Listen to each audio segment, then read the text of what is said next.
Hey everyone, welcome back to our channel. This is my green card story where we discuss everything EB2 NIW and EB1A. We're back with another video. Today we want to discuss 3 factors that determine if your EB1A or EB2 NIW petition would be approved. Watch this video till the end. The third factor is a must know. Okay, so Dr. Bobola, the first one is, what's the first factor? The first factor is your petition cover letter. Mm, Okay. So one thing about your petition cover letter is you need to talk about everything that pertains to you. Okay. okay, So for example, for people filing for EB2 NIW, your petition cover letter must address the 3 prong of the matter of Danasa. So okay, the matter of Danasa is the standard, or it's like the framework that okay, USCIS use to evaluate a petitioner or an applicant petition okay, for EB2 and NIW. And there are okay, 3 prongs under the matter of Danasa. The okay, first one is that your proposed endeavor has substantial merit and national importance. The second one is that you are well positioned to advance your proposed endeavor. And the third okay, one is on the balance to benefit the US with the job offer and labor certificates. okay, Now, the first one, the first prong, that is your proposed endeavor has substantial merit and national importance. There's a difference between substantial merit and national importance. okay, Substantial merit is what was the innovation that you're bringing to the table. That's basically what they are asking about. That's of national importance. How is this proposed endeavor important to the US on a national scale, or to the United Nations as a whole? Okay. For the second prong, which is that you're well positioned, that's why you talk about your work experience, your accomplishment, and your recognition. Anything that applies to you, anything that you have done in the past, and that you're doing right now that is relevant towards your purpose endeavor, you need to discuss it under the well position section. okay, Then under the third prong, that is on the balance to benefit the US with the job offer and labor certificate, it is there that you will discuss why you cannot obtain a labor certificate, why it is sufficiently urgent for the US to waive the job offer and labor requirement, and various benefits that the US will derive from your proposed endeavor. okay. So that is for EB2 To NIW. NIW. For EB1A, in your cover letter, you need to show that you meet their requirement. For example, those 3 out of the 10 requirements, or one lifetime achievement like an Olympic gold medal or a Grammy. Okay, so Yes. in the cover letter, you need to explain. For example, so let's say you are claiming that you have original contribution. You need to explain what that original contribution is and provide evidence and explain what those evidence are for EB1A. Okay? Nika, is there anything that you want to add concerning EB1A cover letter? EB1A cover letter has to be straight to the point, while you have to convince the officer that you will be doing something that is of national importance, and you will continue in the field that you're specialized on. You do not have to elaborate as much as you need to elaborate in EB2 NIW of the national importance of your work. Okay, so I want people to have that at the back of their mind for EB1A cover letter. So you're coming as an expert, and probably whatever you're doing or you have original work on would be of benefit to the United States. So it would have national importance. So while in EB2 NIW, you need to discuss in detail the substantial merit, and the national importance. In EB1A cover letter, you do not need to, you can mention it, but you do not need to dwell so much on it. Okay, great, awesome. So let's move to the second factor that Okay? that will determine if your EB1A or EB2 NIW petition will be approved. That Yes. second factor Is is what, Nike? supporting documents. Okay, Yes, I that's right. really love to talk about this. Okay, because I know a lot of people struggle. Even some people, until they come to us, they don't know what proposed endeavor is. They don't know what supporting document is.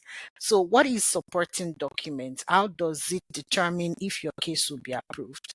Both EB1A and EB2 NIW. Supporting documents are documents.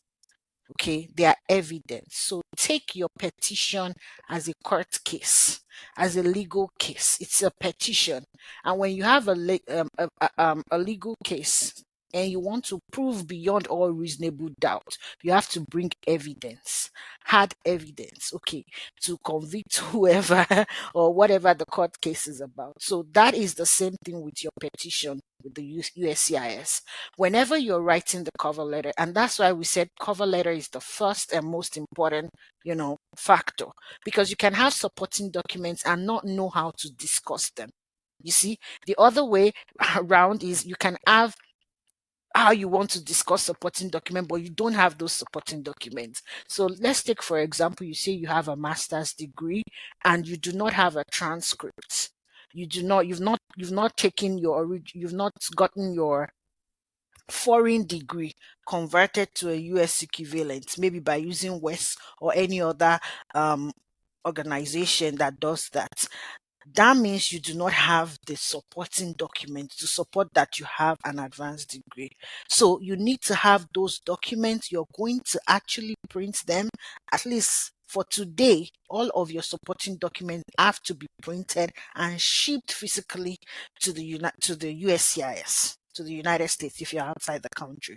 So your supporting documents is everything that you're discussing in your cover letter, but you are now printing it out as a document, as an evidence. Everything you referenced, including the cover letter itself, including the recommendation letters, including your certificates, including your evidence of training that you've done, including the evidence of the organizations that you've joined, including the so somebody will say, is it including the medal? Like if I got an Olympic medal for EB1A, well, you can take a picture of the medal. Yes, including that. You take a picture of the medal, you show evidence, hard evidence. Okay, if you are saying that you've done some level of maybe even contract work with the government or a government agency, you need to show evidence. Some people, gone are the days when your evidence will just be your CV. Like whatever you've written in your CV as your work experience, those things, they don't fly anymore with the USCIS. And whenever you are printing those documents as evidence, you need to make them clear, okay, that you yourself can see, because they are going to write you back and say that paper or that thing you printed and sent to us was not clear, we couldn't see it, and that's an RFE. Okay, so all of the documents that you have gathered, let's say even from your bachelor's, let's just say that, okay, if you have very significant evidence before your bachelor's, like somebody who got their Olympic medal or whatever they've gotten for EB1A when they were in high school or whenever, yes, they will count. But you need evidence. Do emails count as evidence? Yes. If you've been invited to, let's say, an international forum to speak, okay, that is a good evidence. If the invitation was just an email conversation between you and that organization that invited you to give a speech, that is a hard evidence. Print that email and print the email trail, the conversations you had with them back and forth, the date and the venue of the conference, the title of the conference, everything as evidence. Print it and include it. Okay. Some people also ask us, what of publicly available evidence that I quoted, maybe for my national importance or for my substantial merit. There are some things that, some people have done research, like we use this Statistica. There is a website that you can have hard evidence, hard data. Okay, Hey, Nika, print you are giving out our, print it. our trade secret.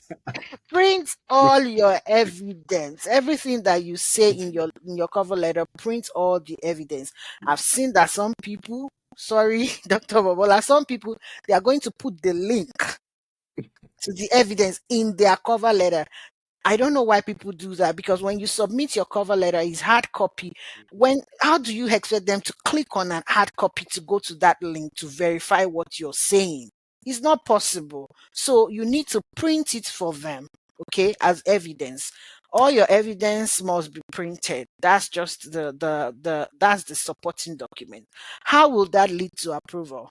It will lead to approval if you've quoted an evidence, and maybe you say the evidence number is evidence number 1, and the adjudicating officer goes to your number 1 or your package and they see it.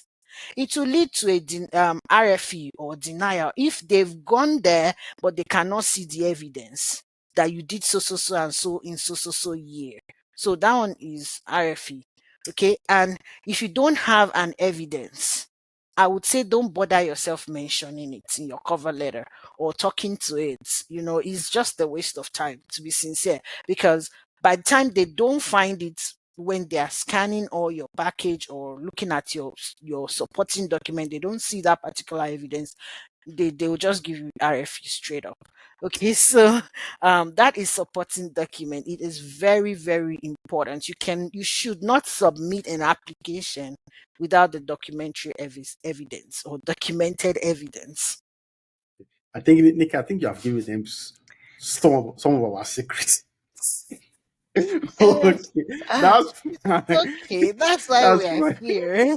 That's why Okay. we are here. So the third factor is the USCIS personnel that is evaluating or reviewing your case. In Yes. fact, Dr. Bobola, I'll let you talk about this. They are the Okay. adjudicating officers, but I Officer. want you to Yes. talk about it so that people will know the importance. I tell my clients sometimes that that's the 50% of the 100%. Exactly. Exactly. Yes. So the third factor is very important. Most people believe that I've written a very good cover letter, or I've hired the best lawyer, Hmm. and they have good evidence. They have like 5 publication, 10 publication, 50 citation, and they turn that petition in, and it comes back with an RFE, and they respond to it, and it is denied. Yeah. That is because of that third factor. Most people do not pay attention to it. They feel they just disregard it. I'll give an example. Last week, I I was reading an online blog Yeah. where people write about the EB2 NIW story, and someone in that blog wrote that he or she used a very popular lawyer that files EB2 NIW and EB1A for people. I don't want to mention the name of the lawyer or the law firm. This person has, is it 15 peer review publication and maybe like over 20 Yeah. citations, and the post was on AI. That person received an RFE, Mm. and the lawyer responded to the RFE, and that person was denied. Still denied. And some people say, why? I have all the evidence. I used the best lawyer, or I wrote it well. It's because of that third factor. So the court has given USCIS the discretion to determine if a petitioner's On the balance. or a petition, if they should waive the requirement for a job offer and labor certificate. So they still have that final power. Do you understand? So Yes. that's the first example. The second example is I've seen people that have called us, for example, people that I've spoken to, and they say, oh, my friend filed for EB2 NIW or EB1A. My friend's profile, my profile is similar to my friend's profile. My Or it's friend's better. or is better. My friend's Yes. pension was approved without an RFE. Hmm. Now I got an RFE. They start asking me why. And I tell them, see, it's the top factor. you, you it exists, but people feel once they just check all the boxes that to be approved. No, because USCIS has that power to determine, okay, I think this person meet the requirement, and I think this person don't meet the requirement, or I don't think we should waive the labor certificate for this person. Okay, Okay. so that third factor is very important. Nika, do you have anything to say? Yes. The way we need to look at the third factor is if anybody has gone for a visa interview, Oh yeah. um you've you stood in front of the VO the first time, you said the same things, and they denied you. The second time you went and you still said the same thing, and then they approved it, so you might have done well to maybe dodge the first counter or the first VO that interviewed you that day.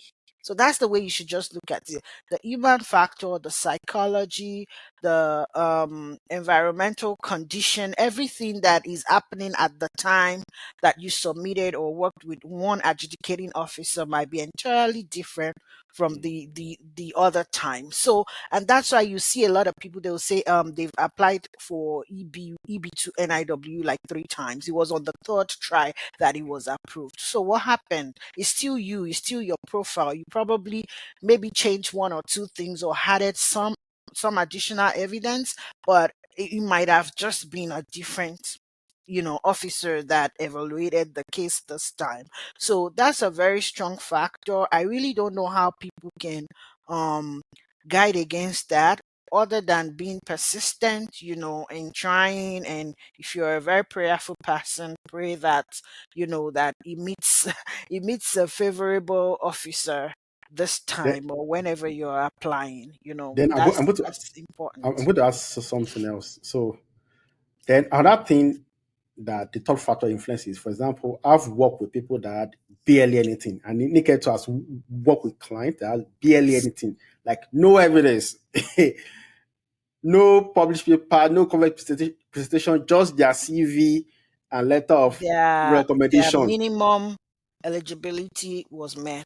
Like they Yes, have a master's, but and no additional things, as it were. and, Yes. and the letter we wrote for True. them was very simple because they didn't have more Mhm. like 15, 16 Things to pages, discuss. Yes. and their petition were approved without any RFE. Yeah. And I've also seen people that they had publication, citations, presentation, teaching assessment, name it, and they got It's not denied. an RFE. Or So RFE. how Yeah. how would you explain that? Mm. And don't tell me it's because of the proposed endeavor. There was someone that I work with. She was a teacher, elementary school, or she is a teacher, Yes, and elementary school somebody teacher. somebody out there will say, don't propose that you want to teach, and it was approved. And the patient was approved without any RFE. You understand? So I So see that third factor. The third factor is very, very important. You can't mhm, disregard it. Okay. yeah, Nick, I any totally other agree. addition or subtraction? Well, like I used to say, or I've started saying recently, please, whatever it is you're doing, make sure you put in your petition as soon as possible. These three factors, the three prongs, the policies of USCIS, they haven't changed much. You can wiggle around it, you can find your way around it, you can prepare towards, meeting all of these factors. The one that will be very detrimental will be if everything is scrapped, and this is the time, that we've got. Make use of this opportunity, reach out to people, reach out to us in any way that people can help get your green card or apply, be in the pool, before something happens. So and whoever you're working with, we would love that you call us and talk with us. But whoever you're working with, have it at the back of your mind that those factors are very, very, very important. Yeah. So your proposed endeavor, the national importance, the substantial merit. Let them discuss it in detail with you, or for you. It's very important. And know by yourself, we are for like doing your things by yourself. Even if you get a consultant or you work with a lawyer, be at the front of your matter by yourself. Okay, don't go to work with anybody when you're entirely strange to the whole process. Like some of our clients, they will say, "Oh, I got RFE because my lawyer or my consultant didn't tell me that I needed to convert my foreign degree to WES, or I to US equivalent Yeah. using WES or any other institution." Mm. Some people will say they didn't know this, they didn't know that. That's not an excuse, right? So make sure you know what are the supporting documents that for sure you need to back your case. Okay. Some people, I think the one that people really fall for is they have judged other people's work, but because they are whoever they worked with did not tell them. So they're like, I didn't know that counts. I didn't know, but I've judged people's work. Know these things by yourself, contribute to the whole process whenever you're working with us or any other person. And yeah, that's all I've got to say. Okay. Thank you so much, everyone, for joining us. Please don't forget to subscribe to this channel, like it, share it, drop a comment. Please help us to reach 1,000 followers. This But year. no, this by the end of July, by the middle of Okay. July, yeah, Okay. Yeah, we help us to can reach do it. We're already almost 1,000 there. followers. Okay, Mhm. and if there's anything that you want us to talk about, please drop it in the comments section, and we, and we, we will make a video about that About thing. it. Okay, thank you so much. Bye, everyone. Bye.